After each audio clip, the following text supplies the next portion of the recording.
Hello friends, I am Apriti. Welcome back to our channel plants space.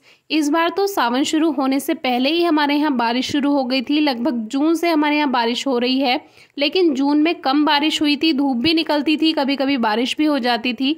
लेकिन जैसे ही सावन शुरू हुए हैं, यानी जुलाई से, तो लगभग बारिश लगातार हो ही रही है। कोई दिन ऐसा नहीं होता जिस दिन बारिश ना होती, और किसी किसी दिन तो इतनी लगातार बारिश होती है कि पानी भर जाता है। तो गार्डन में तो पानी हर बार भर ही जाता था, लास्ट ईयर भी हमने शेयर किया था, लेकिन इस बार तो बिल्कुल हद हो गई, जो कि वीडियो के एंड में आपको दिखाएंगे। तो अभी हम चिड़ियों को रोटी देने के लिए आए थे और तभी देखा कि एक कछुआ पैर पर चल रहा है। तो इस समय जो है कान खजूरे, बिच्छू और केचुए ये जो है बहुत ज़्यादा दिखाई दे रहे हैं, क्योंकि जब पानी भर जाता है तो जहाँ जहाँ बिच्छू, कान खजूरे, केचुए छुपे हुए होते हैं वो निकल निकल कर आते हैं, ज़मीन पर रेंगने लगते हैं, तो काफ़ी ज़्यादा सड़क पर दिखाई भी देते हैं। तो अभी हम यहाँ पर आए हुए हैं इनको दाना देने के लिए, जो कि ये रोटी बहुत पसंद से खाते हैं। और आजकल तो बारिश हो रही है, तो वैसे तो ये इंसेक्ट यानी कीड़े मकोड़े खाते हैं, तो बारिश के दिनों में तो इनका पेट भरा ही रहता है। और ये गार्डन से दूर एक जगह घूम रहे थे, तो इनको दूसरी तरफ हमने रोटी जाकर डाली तो इन्होंने खा ली। तो जैसे कि बारिश हो रही है तो कीड़े मकोड़े इनको मिल जाते हैं, तो पेट तो इनका भरा हुआ रहता ही है, लेकिन फिर भी इनको इंतज़ार रहता है, तो दिन में एक बार आकर हम इनको रोटी दे देते हैं। गिलहरी को बारिश से बचकर रहना होता है, इसीलिए उसको दाने की ज़रूरत होती है, तो उसको भी हम खरबूजे के बीज रख आते हैं। जैसे ही बारिश रुकती है वो आकर खाकर चली जाती है। अब ये जो फैमिली है, ये हमें पता नहीं है जनरेशन कौन सी है, क्योंकि ये जो मोरहैंस हैं, जलमुर्गी अंडे देती हैं, उनसे बच्चे निकलते हैं और फिर वो बड़े होकर चले जाते हैं, फिर दोबारा से नए बच्चे आते हैं। तो इस तरह से काफ़ी सारी जलमुर्गी और बच्चे यहाँ पर रहते हैं। जैसे बड़े होते रहते हैं वो अपनी जगह बदल लेते हैं। एक फैमिली एक ही जगह रहना पसंद करती है। 2 तरह की जलमुर्गी यहाँ रहती हैं, जो कि हम कई बार आपसे शेयर कर ही चुके हैं, लेकिन आज एक बहुत अच्छी बात दिखाई दी। यहाँ पर खड़े होकर हम आगे की तरफ इनको दाना डालते हैं। ये जगह तो आप पहचान ही गए होंगे।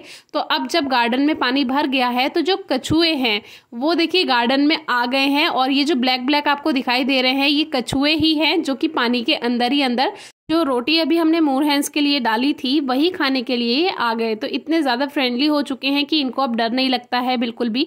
लेकिन कछुए की एक आदत होती है कि जैसे ही हल्की सी आहट होती है वो चला जाता है। तो इन्होंने रोटी के 1-2 टुकड़े खाए और फिर ये घूमकर चले गए। ये यहाँ पर हमने 3 कछुए देखे हैं, जो कि आपसे पहले वीडियो में शेयर भी किए थे, तो वो वीडियो आप ज़रूर चेक कीजिएगा। तो ये जो कछुए हैं ये टोर्टोइज हैं, ये टर्टल नहीं है। टर्टल समुद्री जगह पर रहते हैं, जो कि पानी में ही रहते हैं, और ये जो टोर्टोइज होते हैं ये ज़मीन पे भी रह सकते हैं और पानी में भी रह सकते हैं। इनके हाथ पैर होते हैं, और जो टर्टल होते हैं उनके पंख जैसे हाथ पैर होते हैं, जैसे पंख होते हैं बिल्कुल उस तरह से। तो इसके बारे में भी आप सर्च कर सकते हैं ज़्यादा जानकारी के लिए। हम ये छोटी छोटी बातें आपको बताते रहते हैं, जो कि नेचुरल चीज़ें हैं, आपको पता होना चाहिए। तो अभी गार्डन का कुछ इस तरह का व्यू है कि देखिए चारों तरफ पानी ही पानी है। वैसे ये जल्दी ही उतर जाता है, पानी चला जाता है, लेकिन फिर जब लगातार बारिश होती रहती है तो ये पानी भर जाता है। तो अभी मैंने अंदर आकर, वैसे तो यहाँ पर सांप भी रहते हैं, जो कि मैंने आपको दिखाया भी था, लेकिन फिर भी थोड़ी सावधानी के साथ इधर उधर देखकर मैंने सोचा ये व्यू आपसे शेयर करना चाहिए कि कितना ज़्यादा पानी भरा हुआ है। और ये पानी की वजह से कुछ पौधे गल भी जाते हैं, इसीलिए हम कुछ पौधे नहीं लगा पाते हैं यहाँ पर। तो अभी 2 दिन पहले जो बारिश हुई थी उसमें इतनी लगातार बारिश हुई थी, पूरी रात बारिश होती रही थी, और ऐसा पहली बार हुआ है कि घर के आगे यहाँ पूरे में पानी भर गया था। मेरी लाइफ में मैंने पहली बार देखा कि घर के आगे पूरा पानी भरा हुआ था। कभी ऐसा नहीं हुआ इतने सालों में, पहली बार। तो आप समझ सकते हैं कि कितनी ज़्यादा बारिश हो रही है हमारे यहाँ पर। उस दिन तो इतनी ही ज़्यादा बारिश थी कि 1 मिनट के लिए रुकी नहीं, पूरी रात बारिश हुई, और इसकी वजह से चारों तरफ पानी ही पानी था। वैसे तो ये थोड़ी देर में पानी उतर गया था, जैसे बारिश थोड़ी कम हो गई थी तो अपने आप ये पानी चला गया था। इस तरफ ज़्यादा परेशानी नहीं होती है, अंदर शहर में ज़्यादा पानी भर जाता है, लेकिन फिर भी आप अपने आसपास सफाई रखिए। इसीलिए अपने आसपास सफाई रखिए। जैसे कि हम प्लांट्स में बताते हैं कि ड्रेनेज सिस्टम अच्छा रहेगा पॉट का, तो प्लांट्स भी अच्छी ग्रोथ करेंगे। इसी तरह जब आप अपने आसपास सफाई रखेंगे तो नालियाँ भी साफ़ रहेंगी, ड्रेनेज अच्छा रहेगा, तो पानी रुकेगा नहीं, वो आगे बह जाएगा। Thank you.